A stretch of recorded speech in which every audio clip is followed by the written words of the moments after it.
اعوذ بالله من الشیطان الرجیم بسم الله الرحمن الرحیم. ټولو هیوادوالو ته سلامونه او احترامات. الله دې وکړي چې ټول راته روغ او جوړ یې.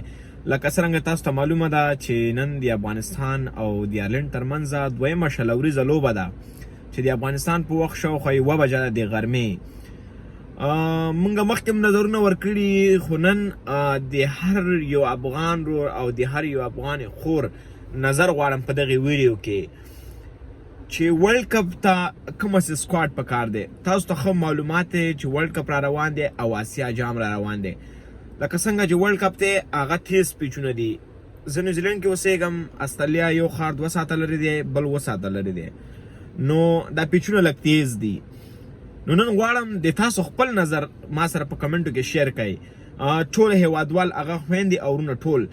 او نن چې کم میچ دی د کرکټ بورډ نه خواهش کوم او د کپتان صاحب نه چې نن تاسو کم هغه ځوانان بیولي دي ځان سره، هغو ته چانس ورکئ.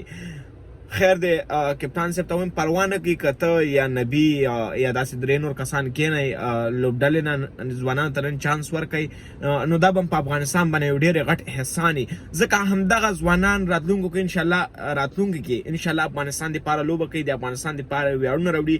لکه څرنګه چې نبي ریټایر شوی دی، ټیسټ نه ریټایر شوی دی، نو پس ته به دا د اوډیای نه هم ریټایر شي. موږ ډېر زیات مس کوو. یو ښه لوبغاړی او زموږ سینیر لوبغاړی دی، خو بیا هم آیرلند پرنګ ټیم دی. موږ ته پکار ده چې اوس د دغې لوبغاړو نه پوره استفاده وکړو او ویې ګورو چې کم یو ښه لوبه کوي. نو را روان ورلد کپ ته دغه ځوانان بیا پکارېږي، لکه څنګه چې عظمت الله عمرزی ورور شو. ګورې ګوربز خدای ماشاءالله لوبېږي، ښه لوبه کوي، بېکاره لوبه نه کوي. نو دغسې عظمت چې ځان سره بیولې، دا نور ځوانان یې ځان سره بیولې، د دونه د پوره استفاده وکړي. ګورې انډیا ټیم که تاسو همیشه وګورئ، د پاکستان ټیم وګورئ، یا ساوت افریقا یا استرالیا ټیم وګورئ، نو دو پوره د ځوانانو نه به استفاده کوي. کله چې دوهم میچ وګټي نو بل میچ کې ځوانان ته چانس ورکړي. نو انشاءالله دغه دې کې تاسو ځوانانو ته چانس ورکړئ. بل میچ هم لرو انشاءالله. موږ به سیریز د لاسه نه ورکوو ځکه د آیرلند ټیم دومره زیات سترانګ نه دی، زموږ ماشاءالله سترانګ دی. نو کپتان صاحب نه هیله کوم چې نن تاسو ځوانانو ته موقع ورکړئ او د ټولو هیوادوالو نه دغه خواهش کوم چې همیشه افغانستان د افغانستان لوبډله په دوو کې یاد وساتئ. او کرکټ ته موږ ته خوشحالي راکوي. نیوکه د هر یو افغان ورور د هر یو افغان ورور او د خور حق ته چې نیوکه وکړي.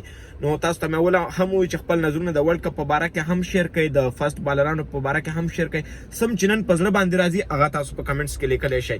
هغه کمنټسونه به زه یو 15-20 کمنټس سبا یا بل سبا ته زه به ویډیو کې رالم. د هغه خپل چې کوم افغان ورونه او خویندې د هغو کمنټس به زه لولم چې دا داسې ویلي وه.